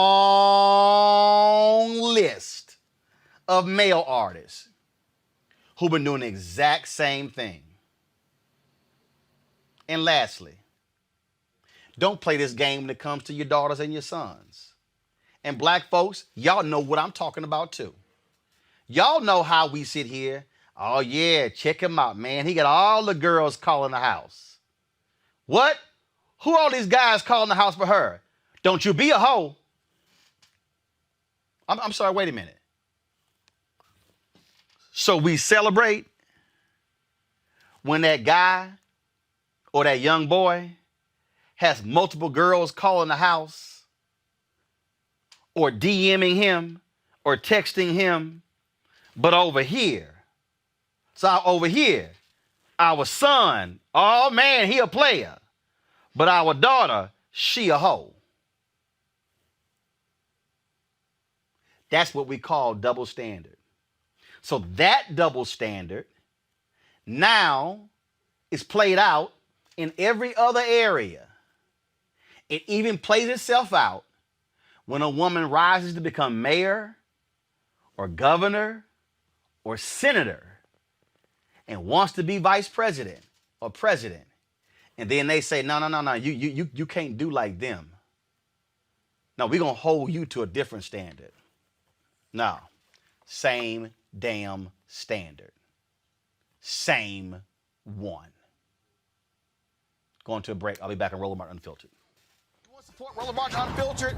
Be sure to join our Bring the Funk fan club. Every dollar that you give to us supports our daily digital show. There's only one daily digital show out here that keeps it black and keep it real as Roland Martin Unfiltered. Support the Roland Martin Unfiltered daily digital show by going to RolandMartinUnfiltered.com. Our goal is to get 20,000 of our fans contributing $50 each for the whole year. You can make this possible. RolandMartinUnfiltered.com.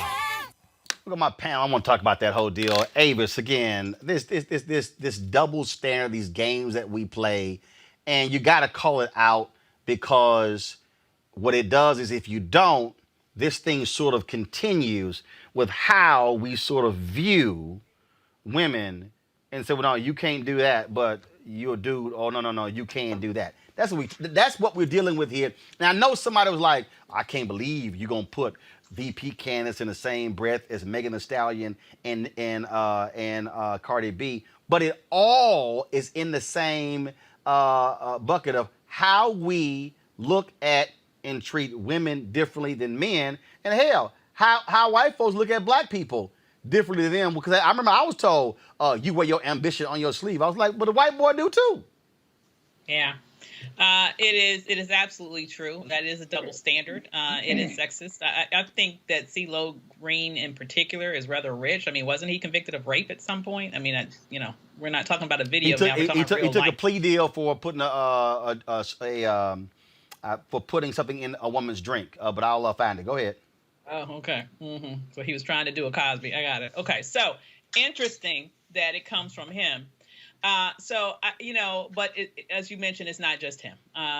It is a double standard. It is a reality. We do hold women to very different standards around the spectrum of life. You're exactly right. As it comes to sort of entertainers, all the way up to vice presidential candidates. Women are apparently supposed to be seen and not heard. They're apparently not supposed to have ambition. They're apparently not supposed to be able to outwardly express their desires. But men are supposed to be able to do all of those things and more. And it's wrong, and it needs to be eliminated. That is not what we would have if we had a more fair and just cultural tradition, not only in this nation, but throughout the world. And Lenny, and here's the deal. What I mentioned, the song by Kellis. I also mentioned there was some other songs that women had done, again, where people had issues with the song "Put It in Your Mouth" by Akinele. "My Neck, My Back" is another song that folks had issues with. So I mentioned by Kia. I mentioned all of them together. But that's the thing that, again, it rubs me the wrong damn way when I'm reading these comments and I'm going, really? Like, y'all got something to say? And y'all ain't say nothing about all this over here. And then when I'm reading over the weekend, all the crap when it comes to the VP, this person, that person, when I'm like, all these men, hell, you were ambitious? Ambitious is when you can be the mayor of a town that's less than 150,000 and you think you can be president. Mayor Pete? Come on, dog. You're right, and it's funny because a lot of these folks, let's just be real, these are people that are close to my age that have daughters now, and they're regretting how they treated women when they were their daughter's age. But then, back in the early 90s, we're sitting there with a group called TLC singing a song called Ain't Too Proud to Beg, and other type of songs like that. When it's you having that quote unquote fun, it's okay because you're doing things and that's your quote unquote dirt when you were young. But when you get a little older, you start feeling guilt. The truth is, it's the same standard. Either you have the standard or you don't. Look, the song with those two didn't bother me that much. Doesn't mean I'll necessarily listen to the song, but it is what it is. It's entertainment. It's people expressing themselves. I grew up a Prince fan. I'm the last person that should be judging anybody on any type of song like that. I've been listening to that stuff since the early 1980s. I'm only born in 72, which tells you how young I was when I first discovered Prince. So there's a lot of people that could say that about the Beatles, that could say that about Elvis Presley, that could say that about Chuck Berry, that could say that about Little Richard. We can do this, as you pointed out, Roland, for a while, but it does go to something deeper, which is this. We have never truly solved the riddle of how do we truly have a gender equal society. I think that our generation has been a lot better at it. I can care less if a woman's president of the United States or running the local bank or running the school or anything else, because intellect is intellect. Talent is talent. A leader can be a man or a woman, can be black, white, Indian American, Latino American, anything else. I think our generation is better at that. But unfortunately, we find ourselves receding from time to time, and we've done it with issues with African Americans. We've done it with Latino Americans. And unfortunately, there are times we do it with women. And the really tragic thing is the fact that men can get around their male identity and still project against women in a way that is archaic and unnecessary. And we use instances such as the video to justify every other instance that it plays out in our society. No, come on. Here's my whole deal, Michael. And this is where older black folks got to shut up. That's why I read all them damn songs. I don't want to hear all that bullshit when you listen to Marvin Cease Candy Liquor. I don't want to hear it when you listen to Clarence Carter stroking. I don't want to hear none of that. Look, listen to Prince's song, Let's Work. He ain't talking about going to work. Let's just say nothing bad about Prince, okay? Nobody's going to say nothing No, bad. it ain't saying nothing bad. It's being real. Prince saying Let's Work, he was not talking about a 9 to 5. But again, though, I mean, but the fact that people, again, what we're dealing with, Michael, it's how dare two women, bold-faced, in your face, produce a sexual video and ain't a man anywhere in it talking about what they like. Oh my God, what is this going to mean for all the girls? Man, sit y'all ass down. Michael, go ahead. Hold on, Roland. Let me say hold this real quick. Hold on, Lenny. Michael, go ahead. Good. But first I have to co-sign on defending Prince, so we're all on that. I know. But I will say, I got less work on the phone. I know this. I'm just simply stating. I'm simply stating that the people who are so judgmental act like they don't have it in their music list. No, I'm with you. And by the way, I've heard a lot of your editorials. That was one of your best, by the way. Congratulations. Great job. That was really, really good. You're right. I don't know how it changes these society norms, why we think the way we think. Certainly not a psychologist. Why society rules say this is how it's supposed to be.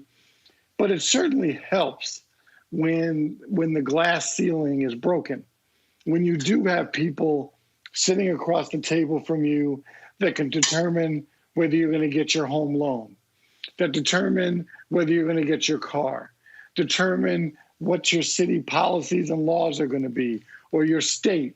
And so it does matter when the glass ceiling can get broken. And so the more, whether it's people of color, whether it's women, that are breaking through that ceiling and are in authoritative positions of power, that's when society rules will change a little bit. For example, I forget there was some, I wish I can't remember, so I'm not going to try. There was a situation where a man was applying for a job, and they had two different scenarios. One was the person who was interviewing him was a man. And the two men were talking about the job, and a woman walks by the room. I guess supposed to be an attractive woman. And of course, they make a comment. Not of course, they made a comment for this particular story. Then it was a man being interviewed by a woman. Woman walks by, nobody said anything. Quiet, respectful, nothing. So it actually does matter when you can break that ceiling, put people that are different from white males into positions of power. Can I add Lenny, something go real ahead. quick? Go ahead. Because people are overlooking this. It hasn't been brought up very much.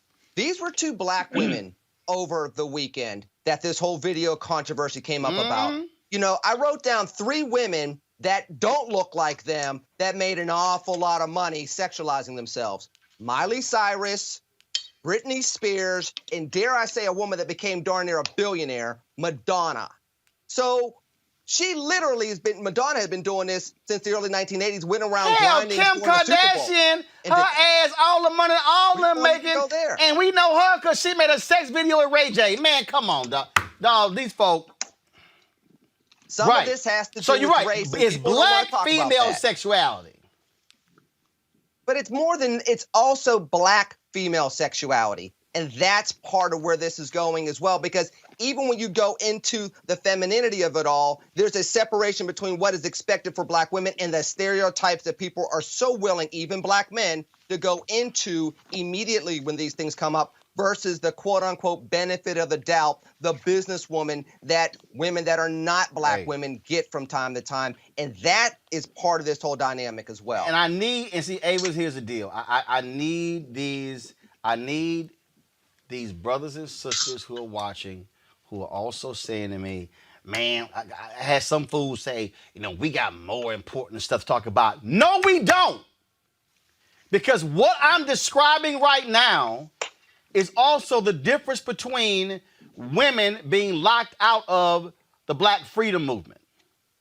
The difference between women being the backbone of the Black Panther Party and then being subjugated to sexism by male leadership. What I'm talking about here is an American, really a worldly dynamic where folks want to say men can do all of these things, but women, how dare you? All them Saudi princes, super religious.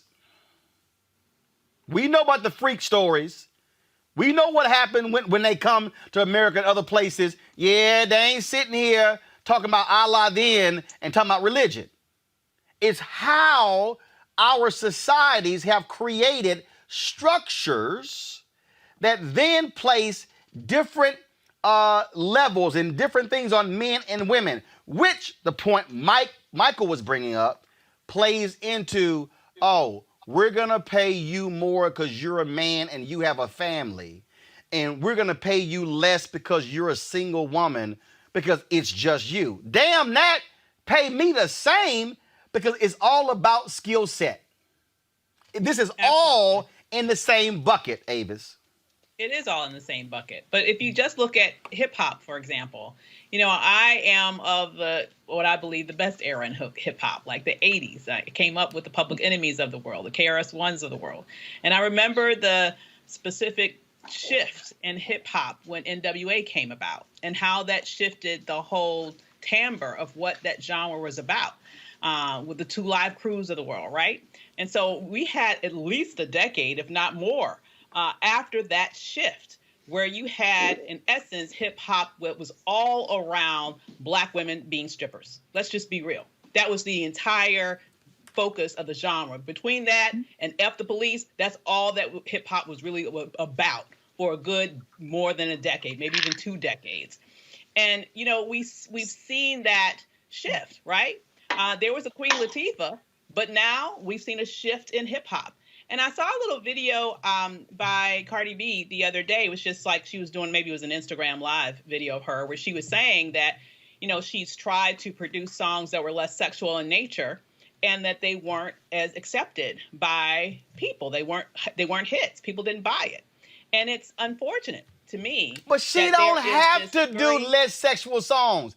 But I'm just saying as Ludacris. an example, what she is saying is that the public will not buy it. But She's saying that she is producing what the public is demanding. But here's the other And- deal, Avis.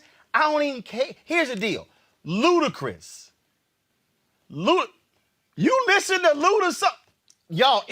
It's sex all the way through. But again, though, what I'm trying to say is this society has says you one of the best out there ever, Luda, and you get to rap about sex. You got a whole song called "Sex Room," all that.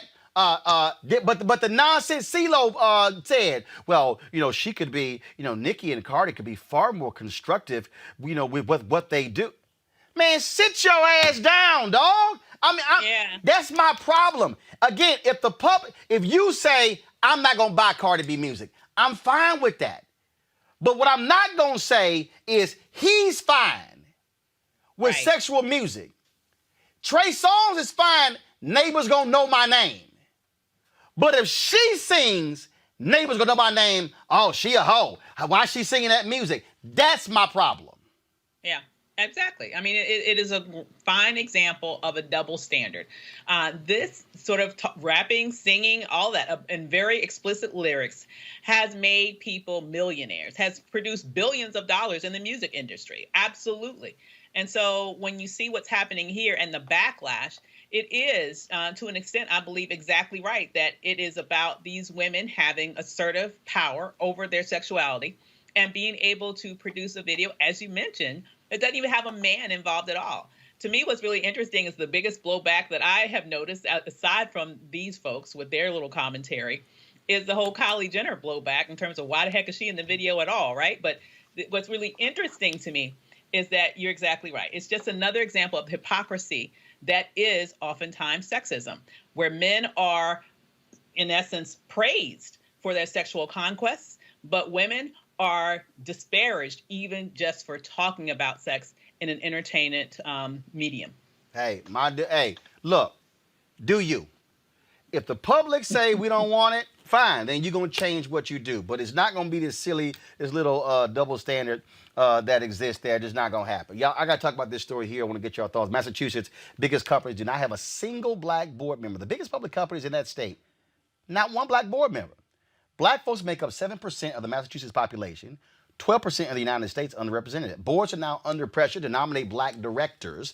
Some of Massachusetts' most prominent companies without a black board member include BJ's Wholesale Club, Dunkin' Brands, HubSpot, State Street, TJX Companies, and Wayfair. And our companies have given all kinds of reasons why their boards aren't more diverse. The top two reasons have been that the turnover is slow and they can't find enough qualified candidates. That's a damn lie. Why? Because folks like John Rogers have an entire initiative, Michael, for black board members.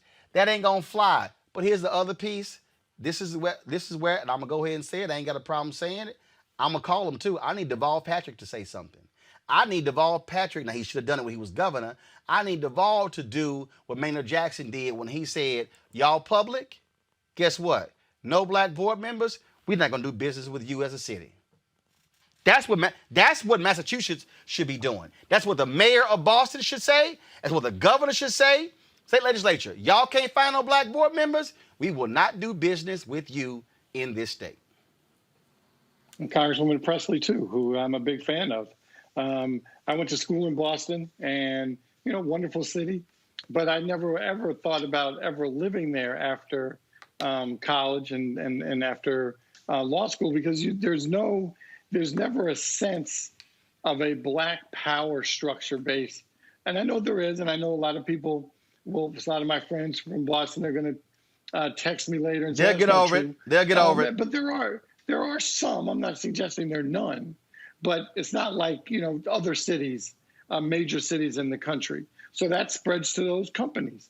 And then they say, well, you know what? We can't find a board member, a diverse board member, so we just keep it moving to our friends. And until folks are held to account, like with anything else, like you mentioned, the initiative that John Rogers of Aerial Management does, Aerial Capital in Chicago, until they could have called him and said, hey, send us a couple candidates. But they chose not to. These are decisions that companies make till they're held to account. It's going to continue. Lenny. I mean, these are the ways that Black lives truly matter. You have to have Black leadership. And I remember when I was still living in Chicago, when I went on a trip with Reverend Jackson, and that was one of the things he actually brought up. People thought that he was talking about jobs on the lower end, and he's in these board meetings saying, nobody around this table looks like me, and I came here last year and brought this up, and nobody looked like me, and I came here 2 years ago, and nobody looked like me. These are things that when you start seeing progress, those are the things that you should be seeing. How do you get more diversity in leadership so that you are able to bring about first a sense of social justice, but even from an economic standpoint, if you're Dunkin' brand and you know that you sell an awful lot of coffee and donuts across the country, why wouldn't you want to have people towards the top of leadership knowing how to better serve communities where you can increase your market share? It's good business sense to be more diverse in a country of 330 million people. Unfortunately, when we talk about Black Lives Matter, too many people want to focus on what's going on in the streets and don't realize that when you're talking about systemic racism, you're also talking about the boardrooms. You're also talking about business ownership. You're also talking about the decision makers necessary to bring about the change. And if they're not diverse, that change is going to be slow, painful, or not coming at all. And they need to have some type of pressure points applied to them quickly to start showing that there's an error in their ways, and there are ways to remedy this in a proper sense. Avis. Absolutely. And I would be curious to know if they did actually put out a statement saying that Black Lives Matter, because, for a minute there were so many corporations that sort of jumped on the bandwagon, at least with talking the talk. But there's a difference between talking the talk and walking the walk. There's really no excuse for not having a Black board member in 2020. You cannot say that you can't find any. You cannot say that Black people don't exist. It is intentional. I would go as far to say that this is intentional. If you really want to exactly be able to shift your business in a way such that you will be able to continue to grow, given the changing demographics of this nation, and exactly what Lenny said, given how many Black people and Black communities that your business is located in, it really makes no sense that there is not Black representation. So my question is, why isn't there?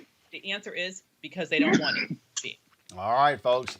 All right, a new round of anti-Trump ads. Man, hitting him hard. Roll it.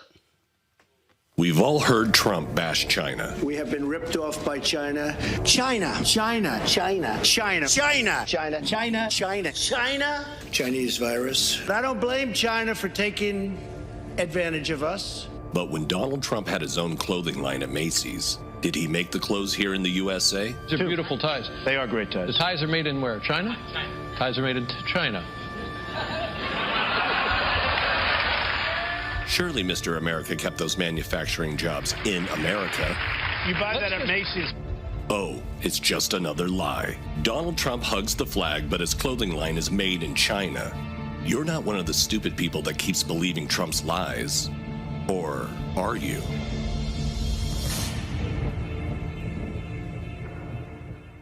I want to talk to the Trump supporters for a minute. I think he's a kook. I think he's crazy. I think he's unfit for office. You've been a damn good president.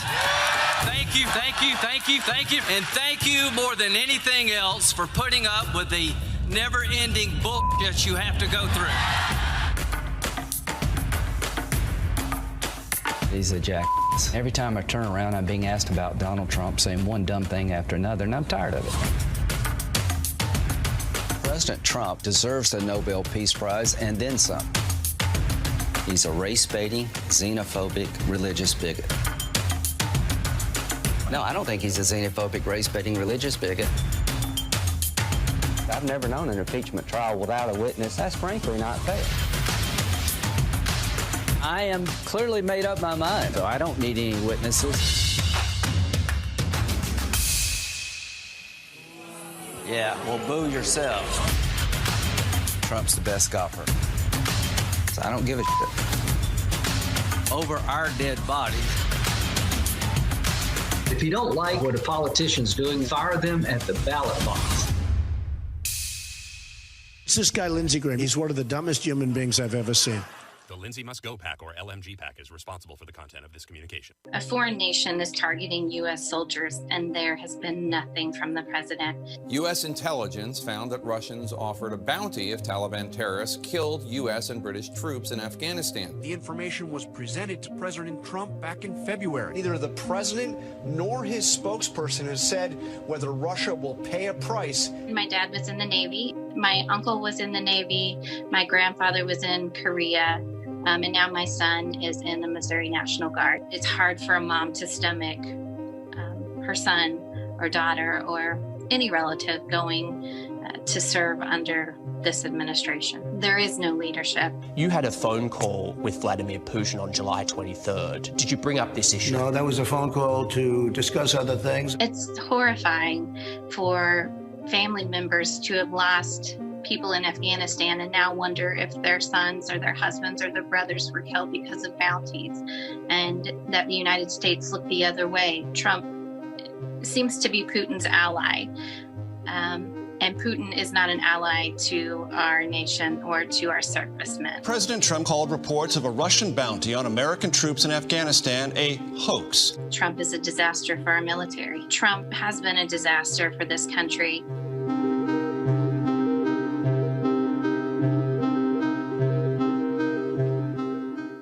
5 Black and Latino teenagers who were convicted, even though none of them did it. Vindication for the group known as the Central Park Five. Donald Trump took out full-page ads calling for the death penalty. Donald Trump! Donald Trump! You can't hide! You can't hide! The Department of Justice in 1973 charged Donald Trump and his father with discriminating against African Americans. Donald Trump said, quote, "Black guys counting my money? I hate it." A well-educated black has a tremendous advantage over a well-educated white. And if he wasn't born in this country, which is a real possibility, then he has pulled one of the great cons in the history of politics. A show of support from the KKK's official newspaper. We're going to fulfill the promises of Donald Trump. President Trump is ordering federal protection for Confederate monuments. Look at my African-American over here. The other man Donald Trump called my African-American says that he is leaving the GOP, can't support the president anymore. Get that son of a bitch off the field right now. Maxine Waters, a seriously low IQ person. MAGA loves black people. President Trump retweeted a video showing a supporter making a racist statement. White power! Have you heard him use the N-word? Yeah, it wasn't unusual. The coronavirus. This is their new hoax. Counties that are majority black have 3 times the rate of infections, 6 times the rate of deaths. African Americans bear the brunt of the economic downturn brought on by the coronavirus. Why are African Americans still dying at the hands of law enforcement in this country? And so are white people. So are white people. Congressman John Lewis has died, a hero of the civil rights movement. How do you think history will remember John Lewis? I don't know. Do you find him impressive? I gotta admit, Lenny, that damn Lindsey Graham ad, that sucker should just be on a loop in South Carolina with Jamie Harrison facing him. That is a very powerful ad.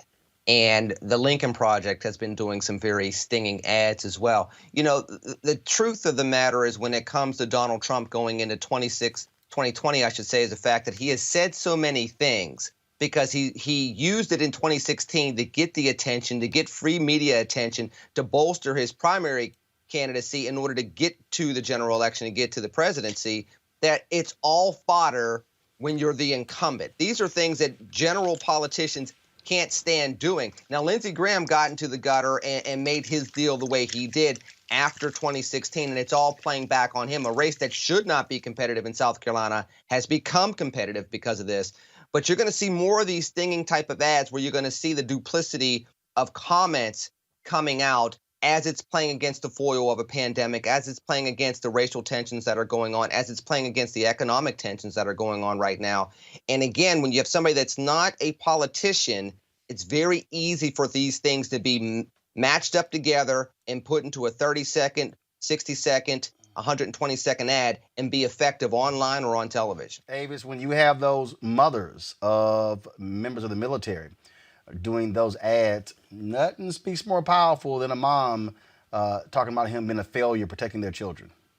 Absolutely. And it's absolutely true. I mean, that's what makes these ads so powerful. It's not like this is hyperbole. It's not like it's anything that's made up. It's all been backed up by facts. We see it every day. This is a man who has continued to completely ignore the fact, for example, that Putin has put bounties on the heads of American soldiers. This is someone who has spoken to Putin over a half a dozen times since that's been reported and has yet to even bring it up in conversation. So, of course, this is someone who doesn't care about protecting the troops, and it's someone who doesn't deserve her support. If I had a child in that position, I'd be probably even more angry than she was in that particular ad. Here's the deal here, Michael. There are some people who say, oh, man, these ads don't mean anything. But here's the deal. There are people who don't watch the evening news, who are not watching the cable networks or the broadcast networks.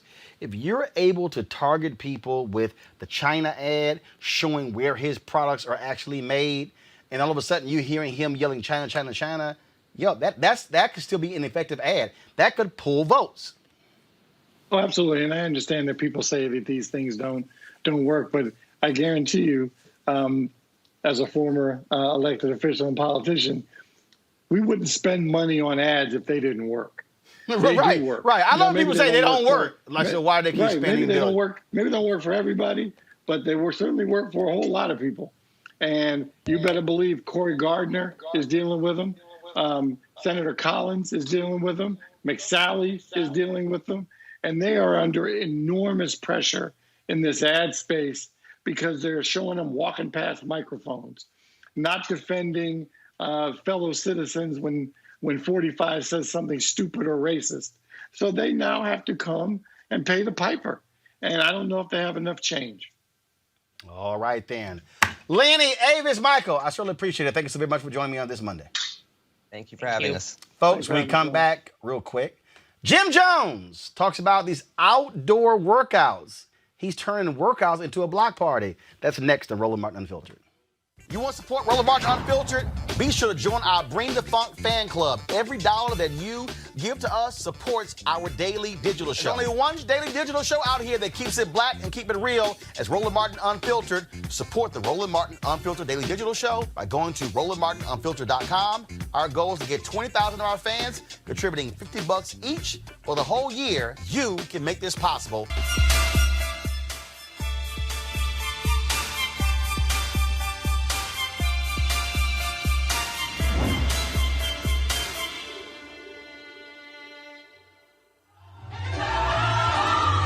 Good. For 10, 9, 8, 7. That's what I need. Everyone can drop down to a squat right now. Drop it down low. Drop it down low. If you can't drop low, just put your hands in the air. Just put your hands good. Halfway in. Fitness trainer Jim Jones, man, what are you doing running around in a choir robe in the middle of the street? Here's a little something we call Rock the Block, Roland. You know, where I pull up, I play some music. That was my Sunday service theme right there. Sunrise service. I pull up with a gospel style workout and we get people motivated. So how long you been doing this? Oh, man, we've been doing this. So since the pandemic hit hard, right? So we just wanted to give people something to just look forward to, right? Just give them a reason to come out the house and just smile. And so you roll up and you got people who are, we're going to this video right here, folks. So you roll up, you got these people who are just on their doorstep, on their porch, in front of the house. And so what's the largest gathering you've had? Largest gathering we had was about 40 people. So what we do, we pull up to their house so we keep everyone distant. So that the thing is, we want you to come out on your porch, maybe come out on your front lawn, keep everything spaced out. So we want to create a fun, healthy, safe environment for residents to just come out and, just have a little party. You don't have to work out. If you can't work out, we say just get out there and move, dance to the music. But we just want to get people, get their blood flowing during this pandemic.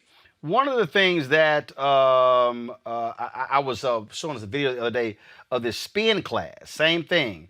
Here's another video we're showing right here. It's a spin class out of Chicago where they moved it outdoors. And so, your whole deal is you got to get people active and get them moving as opposed to being sedentary, just staying in the house in this COVID world.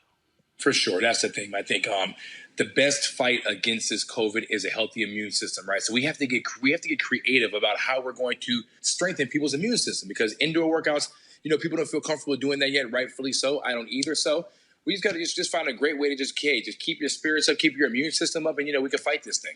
It's interesting. A lot of I was even when you work out, even when you're doing the diet, it's still a matter of how much are you moving. I was Damian Woody, ESPN announcer, former NFL player. He's dropped about 50 or 60, almost 70 pounds, and so we were commenting on DM, and he was saying you got to stay moving, and so it was so funny. He and I were talking, and so got the diet going, working out, but then when I look at my iWatch, I'm still looking at how much time I was under standing for a day. I was under in terms of how many steps I took for a day. So even though I was getting the diet right, and I still was working out, I still was not active like I normally am pre-COVID because you're walking and you're going more places, you're doing more things.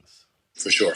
No, you're 100% right, Roland. It's with everything being slowed down, you really just so the time that you do get active, you have to make sure that you're maximizing that time, right? Because like for myself, the 45 minutes I move a day, a lot of time that's might be the only 45 minutes you move. You're not running around like you used to. You're not traveling, so you really have to just kind of drill down at what you're doing before. You have to double what you're doing before. And so, okay, so we hear 10,000 steps a day. I read some study, they said, that's not really effective. Okay, is it? Do you still encourage folks to take 10,000 steps a day?